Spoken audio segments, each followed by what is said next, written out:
Cette histoire que je dois vous raconter maintenant m'a fait beaucoup pleurer, m'a effrayé le cœur. Je me suis posé la question pour savoir dans quel monde que nous sommes en train de vivre. Cette histoire a bouleversé mon cœur. Je me suis posé tant de questions, jour et nuit. Je n'ai pas vu les sommeils. Je me suis dit dans quelle planète que nous sommes en train de vivre. Car ça m'effrayait trop. J'ai pris du temps pour méditer, pour comprendre réellement le fond de ce qui était arrivé à ces couples. Un papa marié de 5 enfants. Le dernier de son enfant avait 2 ans. Et le premier avait 8 ans. Il vivait très bien, l'homme avait beaucoup d'argent. L'homme voyageait trop, il partait en Europe, en Amérique, en Asie. Il circulait de part et d'autre parce qu'il était un commerçant. Il gagnait beaucoup d'argent. Il avait une belle femme. Une belle femme. Et il disait, c'est un cadeau qui lui est venu de la part de Dieu. Il aimait trop sa femme. Il peut revenir. Il voyage, il revient, il voyage. Tout était clair à la maison. La femme marchait avec des cartes. La femme était bien équipée. On l'achetait les habits qu'elle voulait. Elle était à l'aise, bien catée, plus qu'un bébé. L'homme voyageait trop. Et à chaque fois qu'il revenait du voyage, il disait à son femme, je te demande qu'une seule chose durant tout notre parcours ici-bas, ne me trahis pas. Demeure toujours fidèle à moi, car la fidélité paye. Et à chaque fois que l'homme disait cela à sa femme, la femme ne parlait pas. Elle était toujours calme. Et si elle voulait répondre, elle disait seulement, ah chérie, je t'aime. Qu'est-ce qui était arrivé?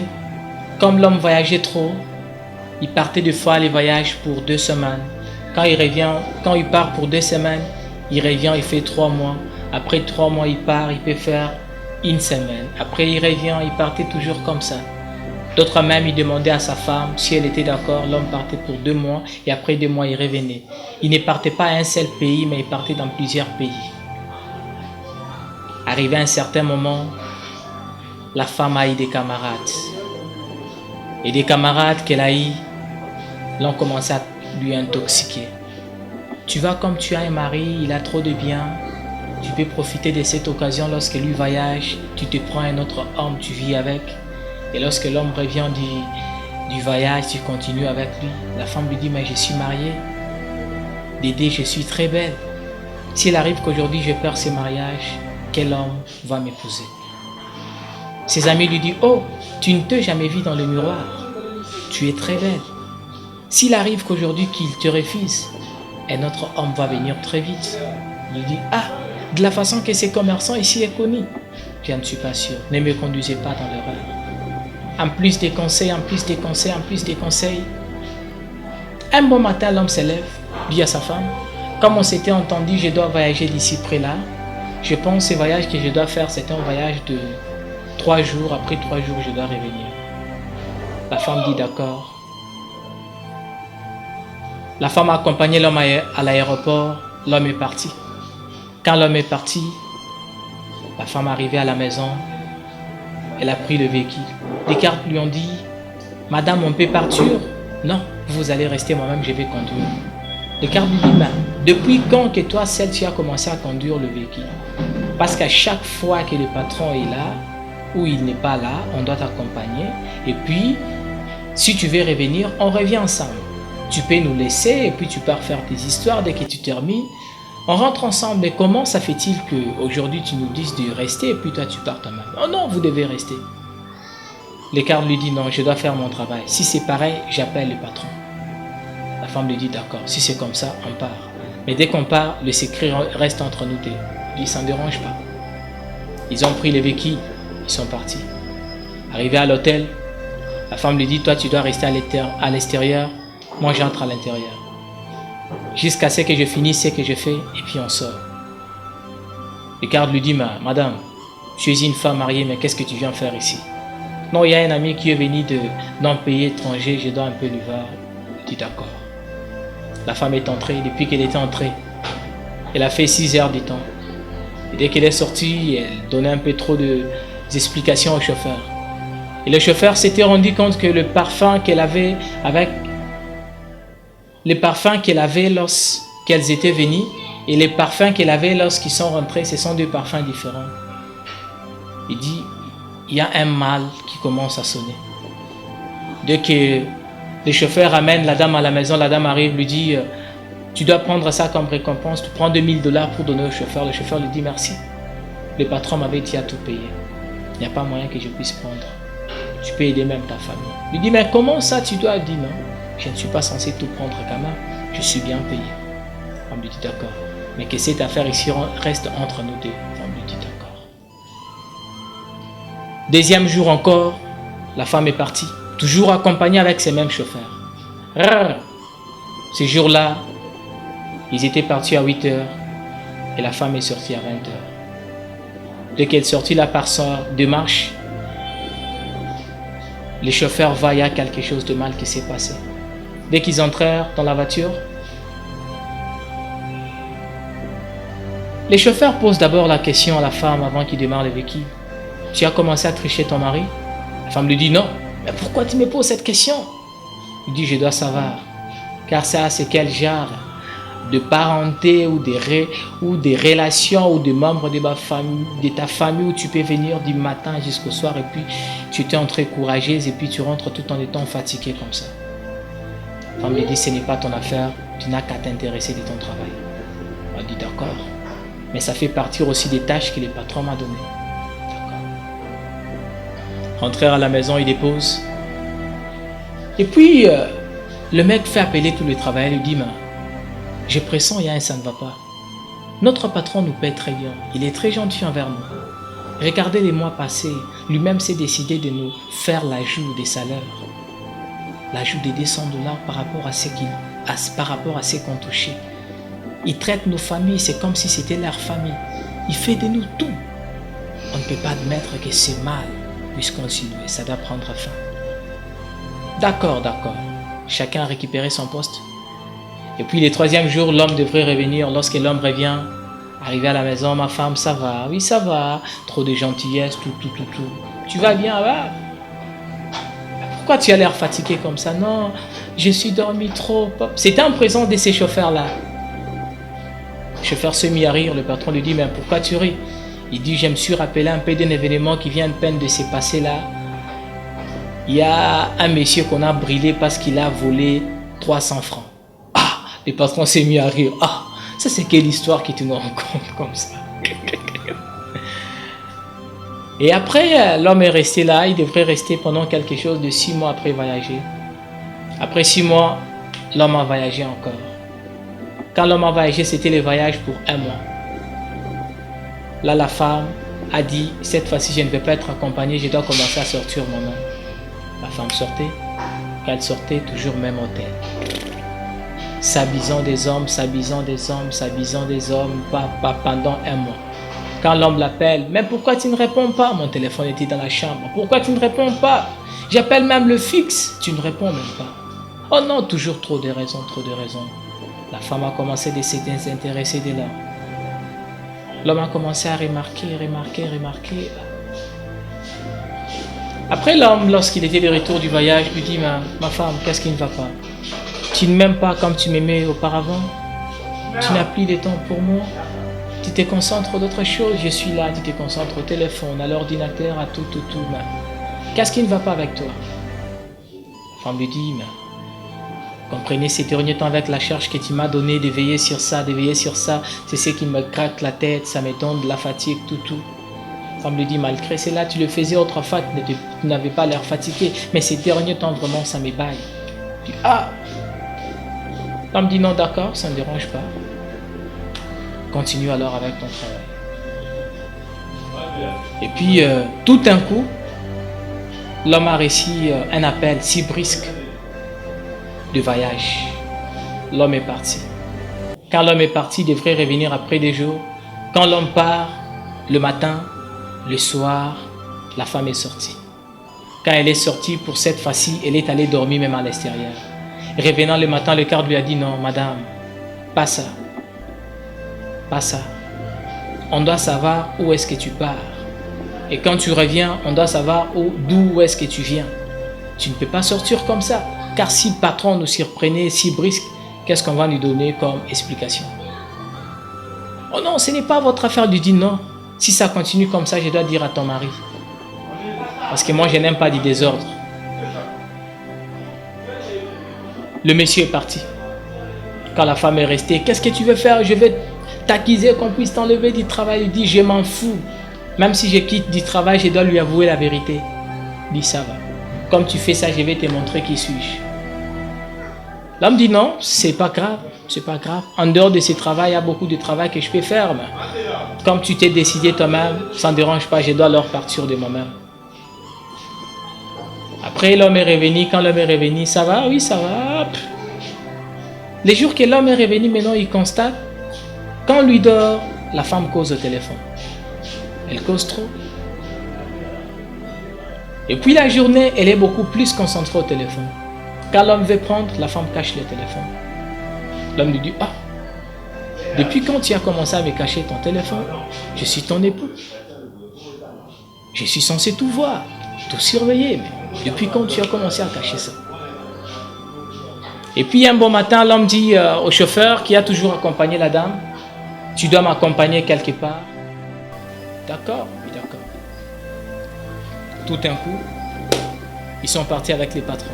Ils ont mis de la musique, Ils jouaient, l'homme trop mouvementé, son cadre trop mouvementé, les chauffeurs trop mouvementés. Dès qu'ils avaient tout fini, il lui dit, on doit prendre quand même du temps, rester quelque part pour pouvoir partager. D'accord, d'accord. Ils sont allés dans un restaurant, ils se sont mis là. Quand ils se sont mis, ils ont commencé à partager. En plein partage, le monsieur pose la question, comment tu trouves ma femme ces derniers temps? Il lui dit, mais pourquoi tu me poses cette question? Il dit, parce que je la vois un peu bizarre. Elle n'est même plus comme elle m'aimait auparavant. Elle s'intéresse beaucoup plus au téléphone. Elle cause en coulisses. Il dit, ah, c'est comme ça, ouais. Qu'est-ce qui s'est passé? Il lui dit, j'ai un truc à te dire. Non. Je ne veux pas que je sois porteur de malheur. Il y a un mal qui cloche à ta porte. Tu dois faire si vite, sinon tu seras victime. Il lui dit, mais comment? Explique-moi. Il dit, je ne saurais pas t'expliquer, mais il y a un mal qui cloche. Mais je vais te dire un petit truc. Programme un voyage de 2 jours. Et n'accepte pas qu'elle puisse t'accompagner à l'aéroport. Et tu ne vas plus voyager, tu vas rester quelque part. Je vais te montrer qu'est-ce qui se passe. L'homme lui dit, d'accord, d'accord. L'homme rentre à la maison, il a fait 1 mois sans voyager. La femme lui dit, mais ces derniers temps, tu ne voyages pas. Qu'est-ce qui s'est passé avec tes voyages? Il dit, oui, je vais voyager. Je vais voyager, je vais voyager. Et un bon matin, l'homme se lève, lui dit, dans 2 jours, je voyage. Et je ferai 1 semaine à l'étranger. Dès que j'aille fini, je vais revenir. Cette fois-ci, c'est pour du bon. Je vais commencer à envoyer maintenant mes collaborateurs qui iront faire tout le reste. D'accord? Oui, d'accord. L'homme est sorti le matin. Dès que la femme a voulu l'accompagner, elle a dit non, mais toi tu restes. Les chauffeurs et tout le reste vont m'accompagner. Arrivé, l'homme a dévié. L'homme est allé rester comme il avait trop de parcelles. Il est allé se résider dans l'une de ses parcelles. Dès qu'il restait là, tout d'un coup, l'homme, comme il s'était déplacé à 9h, à 11h, sa femme voulait sortir. Le chauffeur lui dit non, je dois t'accompagner. Tu dois m'accompagner? Oui. Ah non! Il dit, je dois t'accompagner. Si je ne t'accompagne pas, j'appelle ton époux pour lui donner des rapports de la façon que tu sors chaque jour, c'est toujours hôtel, hôtel. On ne te joue pas de moi. Hop. Il dit, malgré tout ce que tu fais là, ça ne va rien changer. Je suis très clair et catégorique cette fois-ci. Je t'accompagne ou tu pars? Oh non, là, là, là, là, là. Il lui dit, tu pars où? Dis-moi. Oh non, je pars. Mais dit, tu pars où? Tu dois être clair, mais sur là où tu pars.